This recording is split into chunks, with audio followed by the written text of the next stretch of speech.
भाऊ, आज मुक्ताईनगरमध्ये भीषण अपघाताची मालिका सुरू झालेली आहे बी.एन. अग्रवालच्या कामावर. काय सांगू?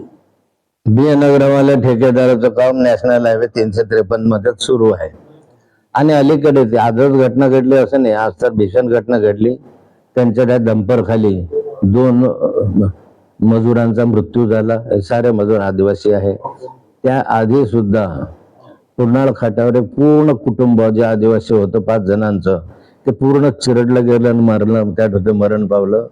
त्यानंतरच्या कालखंडात पिंपरी फाट्याजवळ यांच्याच ट्रकने ॲक्सिडेंटमध्ये एक व्यक्ती मृत्यू झाला. मधल्या कालखंडामध्ये असे 3-4 अपघात झाले की ज्याच्यामध्ये 8 ते 10 व्यक्ती भीषण या अपघातामध्ये मृत्यू पावल्या. पोलीस स्टेशनला याची नोंद आहे. पण असं असताना त्या ठेकेदारावर बाकी काही कारवाई केलेली नाही. या ठिकाणी काहीतरी तडजोड करून आदिवासी लोकांना परत पाठवून दिलं. आदिवासी कुटुंब आहे, त्याची काहीतरी नोंद घेतली पाहिजे, त्याची दखल घेतली पाहिजे. आणि या ठिकाणी रात्री मुरुंग वाहतात दिसतं आपल्याला की त्या ठिकाणी बुलडोझर आहे, त्या ठिकाणी त्यांचं काय म्हणतात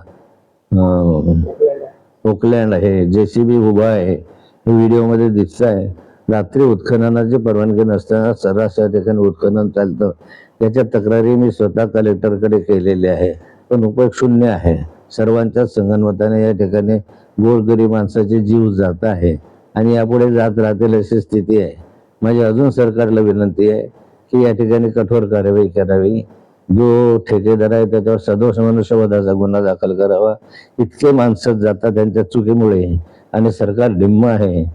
त्यामुळे मी सरकारचं लक्ष या गोष्टीकडे वेधू इच्छितो की तातडीने कारवाई करावी. तुमच्याकडे 4 तक्रारींची नोंद आहे, FIR दाखल आहे.